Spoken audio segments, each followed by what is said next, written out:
मुंबईकर म्हणा असं देखील आता सुरू झालेलं पाहायला मिळतं. गेल्या काही आजच्या वर्षांपासून प्रेसमधून जवळपास दिसून येतं की परप्रांतीयांना प्रत्यक्षरित्या मराठीचा बाहुला मला आनंद आहे. किमान निवडणुकीत मत मिळवण्याकरता तरी आता त्यांनी आपलं मत बदललेलं आहे. नेहमीप्रमाणे पलटी मारलेली आहे, पण ही जी मारलेली पलटी आहे ती सुखावं आहे. त्यामुळे त्याच्यात त्यांनी तसंच राहावं. उद्या पुन्हा त्याच्यात बदलू नये.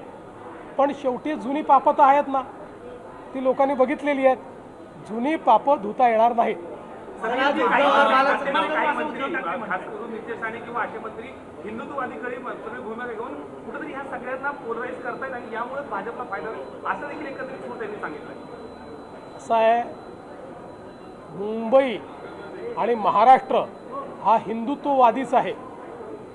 जे लोक हिंदुत्ववादापासनं फारकत घेतील, जे लोक त्या ठिकाणी लांगुल चालन करतील, त्यांची काय अवस्था होते हे विधानसभेच्या निवडणुकीत त्यांनी बघितलेलं आहे. आम्ही हिंदुत्ववादी होतो आणि आहोत. आम्ही संकुचित नाही आहोत. आमचा हिंदुत्ववाद हा केवळ पूजा पद्धतीवर आधारित हिंदुत्ववाद नाही आहे. तो भारतीय जीवन पद्धतीवर आधारित आमचा हिंदुत्ववाद आहे. या भारतीय जीवन पद्धतीला स्वीकारणारा भारतीय समाजाची, हिंदू समाजाची जी मानकं आहेत त्यांना जो मानतो, प्रभू श्रीराम हे केवळ देव नाहीत, हे आमच्या संस्कृतीचं मानक आहे. त्यामुळे जर प्रभू श्रीरामांना कोणी मानत असेल तर त्याची जात धर्म आम्ही पाळणार नाही, त्याला आम्ही सोबत घेतलेला आहे. आमचं हिंदुत्व व्यापक आहे, पण आम्ही हिंदुत्व सोडणार नाही, सोडलं नाही. त्यामुळे पलटी मारणाऱ्यांनी आम्हाला सांगू नये.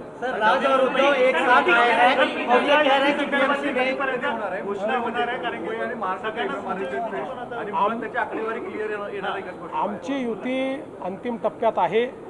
लवकरच आम्ही त्याची घोषणा करू.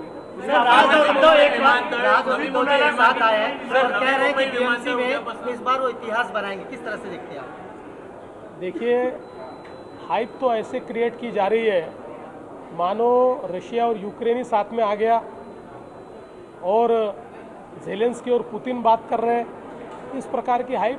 दो पार्टियां जो अपना अस्तित्व खोज रही है, जिन्होंने अपना अस्तित्व गंवा दिया है, जिन्होंने बार बार भूमिकाएं बदलकर लोगों के बीच अपने बारे में अविश्वास पैदा किया है, जिन्होंने तुष्टीकरण की नीति को अपनाकर एक प्रकार से अपना वोट बैंक खो दिया है, ऐसी दो पार्टियां साथ में आई है. तो उनके साथ में आने से कौन सा फर्क पड़ने वाला है? ये तो दोनों अपना अस्तित्व बचाने के लिए साथ में आए हैं. अस्तित्व बचाने के लिए साथ में आकर कोई चुनाव नहीं जीता जाता. जो मुंबई के लोग हैं उन्होंने हमारा विकास का काम देखा है. मुंबई के लोगों ने हमने किया हुआ परिवर्तन देखा है. इसलिए मुंबई हमारे साथ है, मुंबई हमारे साथ रहेगी. हमारी महायुति मुंबई जीतेगी. उद्धव जी का बयान है कि अमित शाह और मोदी ये सारी पार्टियां तोड़ने का काम करते हैं, लोगों को चुराने का काम. देखिए, उद्धव ठाकरे जी एक बहुत ही निराश और फ्रस्ट्रेटेड इस प्रकार के व्यक्ति है. इसलिए मुझे ऐसा लगता है कि वो जब बार बार वही चीज़ें कहते हैं तो आप भी उसको तवज्जो मत दो और मेरा भी टाइम बर्बाद मत करो. नवी मुंबई विमानतळासंदर्भात आपके भी साथ नहीं, उनकी हिंदुत्ववादी विचारधारा थी, लेकिन अब विचारधारा पूरी तरह से परिवर्तित है.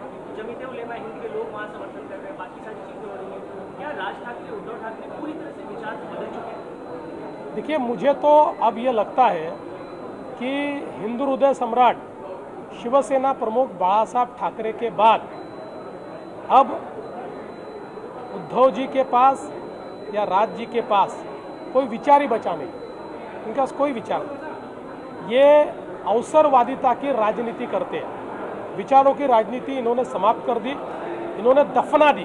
विचारों की राजनीति को दफना कर अवसरवादिता की राजनीति करते हैं, इसलिए तुष्टीकरण कर रहे हैं. नवी मुंबई विमानतळात उद्यापासून सेवेत येणार आहे. दिवाणचं नाव हे याची नावाची चर्चा होती. काय नेमकं सध्या स्टेटस आहे? साहेब, पहिल्यांदा तर या गोष्टीचा मला अतिशय आनंद आहे की नवी मुंबई विमानतळ उद्यापासून सेवेत येत आहे. त्याला लोकनेते दिबा पाटील साहेब यांचं नाव देण्याचा प्रस्ताव महाराष्ट्र सरकारने केंद्र सरकारकडे पाठवलेला आहे. तो प्रस्ताव केंद्र सरकारकडे ॲक्टिवली विचाराधीन आहे. त्याच्यावरची कारवाई चाललेली आहे. त्या संदर्भात आम्ही केंद्रातल्या सर्व नेत्यांनाही भेटलो आहेत. त्या संदर्भातचं सूतोवाच हे आम्ही माननीय प्रधानमंत्री महोदयांकडे देखील केलेलं आहे. मला विश्वास आहे की त्याला मान्यता मिळेल आणि लवकरच या विमानतळाचं नाव हे दिबा पाटील विमानतळ होईल. कॅबिनेटने नगराध्यक्षांना अधिकार दिलेला आहे मतांचा, तो नेमका का आहे त्याचा उद्देश नाही असं नाही.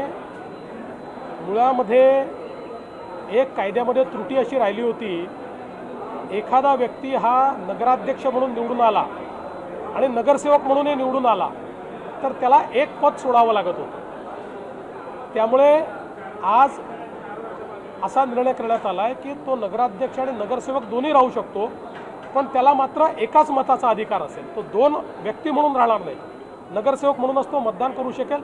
अर्थातच समजा समसमान मतं आले तर कास्टिंग वोट हे अध्यक्षालाच असते, त्यामुळे त्याला एका मताचा अधिकार असेल एवढंच सांगितलं. तर छत्रपती संभाजीनगरमध्ये विशेष मामूला घेतल्यामुळे कुठेतरी राजकारण पाहायला मिळतंय. कारण की ज्या पद्धतीने पाकिस्तानच्या घोषणा वगैरे सगळ्या झाल्या होत्या, दंगल घडवली होती आणि आता त्याला पक्षात घेतलं. म्हणून तर आमच्या अमित साटमने सांगितलं मामूंच्या पार्टी आहेत म्हणून.